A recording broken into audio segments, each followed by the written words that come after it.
sign, Cancer, Pisces, and Scorpio. Kumusta po kayo guys? Okay, so water sign, maraming salamat po sa walang sawang pagsubaybay sa ating pong mga gabay. And paalala lang po na ang reading natin ay general reading lamang. So maaari po kayo guys makarelate, maaari rin naman pong hindi. Kaya gawing gabay lamang. Tignan natin, water sign, gabay kapalaran mo. Okay, gabay kapalaran po ni water sign. So guys, meron po tayong The Magician. So may nakikita ko dito guys, energy na para bang manipulative. Okay, may parang mag-ingat ka, maaari may mga taong nagmamanipula sa'yo.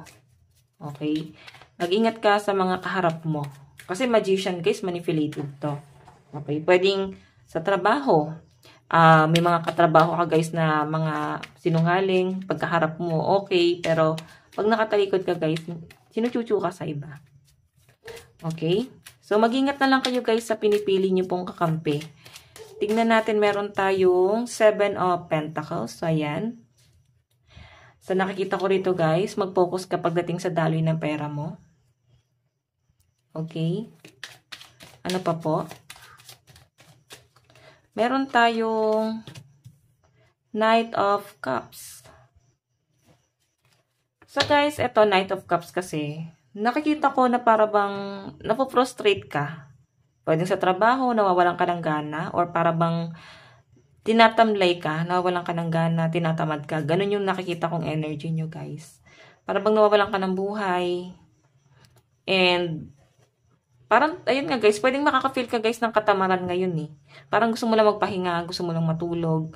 Siguro dala ng pagiging emotional nyo guys. Okay, kasi Knight of Cups eh. So, may emotion ka rito. Parang, pwedeng trauma, depression, natitrigger siya guys. Kaya para bang hindi ka makapag-focus sa trabaho mo. Or pwedeng frustrated ka kasi hindi ka guys makapagtrabaho pa. Pwedeng meron ka pinagdadaanan. At siguro nagkakasakit yung iba sa inyo. Tignan po natin ano pa pong ipapakita. Nasa ba yung card? Okay, ito. Okay, water sign. Water sign.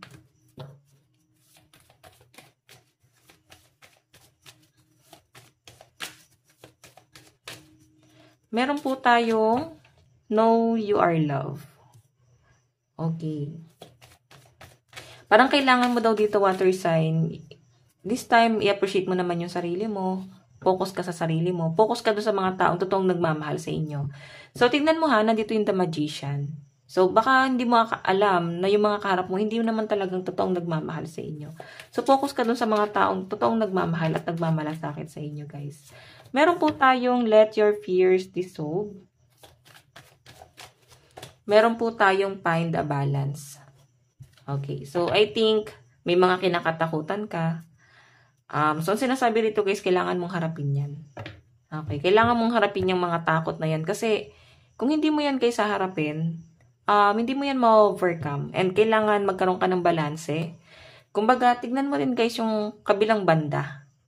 Okay, magkaroon ka ng balanse. Ganon. Tignan mo yung ibang kabilang banda kung dapat ka bang makisabay doon or dito sa kabilang banda, dapat mag-focus ka na sa ibang bagay. Kumbaga, magkaroon ka guys ng balance sa buhay mo. Okay, mahirap yung pagsabayin mo yung mga negatibo. Kumbaga, yun lang yung nabubuo sa inyo, yung puro negative. Siguro kailangan nandun pa rin yung positive and negative, guys.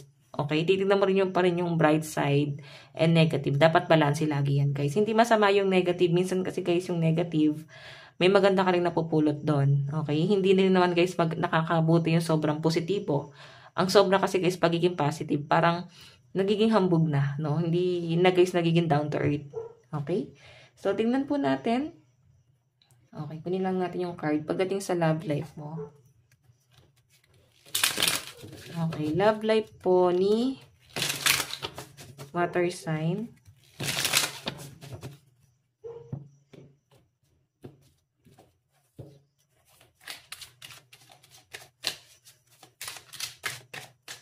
Love life po ni water sign. So guys, meron po tayong the Emperor.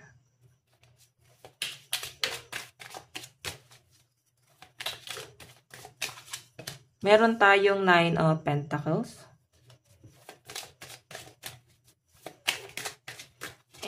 And Page of Cups. Okay, iba sa inyo guys. Actually, hindi mo na masyadong iniisip si person mo. Oo, kasi iba yung iniisip mo eh. Nakikita mo dito na para bang, ayaw mo lang dyan si person, ginagawa niya yung sarili. Parang hinahayaan mo siya magkaroon ng sariling mundo. Parang pinababayaan mo lang muna siya na mag-focus sa sarili niya, guys. Yun yung sense ko rito. And the Chariot. So, I think meron kang ibang iniisip at para bang, alam mo yung gusto mong i-force yung bagay na to. Pero siguro wala ka pang magawa. Alam mo yung feeling na natitrigger ka sa isang bagay pero wala kang magawa eh. So, yung iniisip niyo lang dito, parang puro pag-iisip lang, guys. Yun ang nasa-sense ko. Puro ka lang pag-iisip dito. Okay? So, ayan. Ito kasi yung person mo, ito ka. May iba kang iniisip. So, I think, tungkol nga to sa stability. Iniisip mo rin, guys, kung paano ka makakatulong sa person mo. Okay? Paano kayo, guys, makakapagpundar? Parang hindi mo naman, guys, pwede iasa lang sa kanya. So, I think, may iba kang plano. So, ito yung pinagtutunan mo ng pansin kasi ito yung para bang mas malaki yung issue sa inyo. Okay? So, tignan po natin pagdating sa daloy ng pera.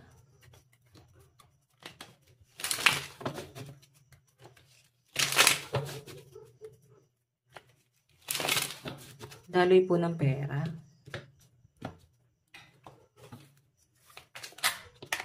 Meron po tayong the High Priestess.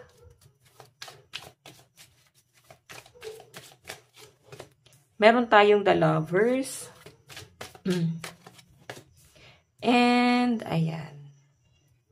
High Priestess. So, I think yung iba sa inyo, dalawang tao kasi yung nakikita ko dito, past person at present. May person ka ngayon, pero siguro, mas nagiging wise ka dito. Water sign. Iniisip mo, kung ano yung makakabuti. Kung sino yung mas magiging stable. Okay, mas pinapagana mo yung isip mo. Yan, no? Meron kang na-let go. Siguro yung na-let go mo, gusto mo naman siya, pero siguro, hindi mo nakakita yung future mo sa kanya. Or pwedeng di ka masyado na pagtutuunan ng pansin ito. Okay?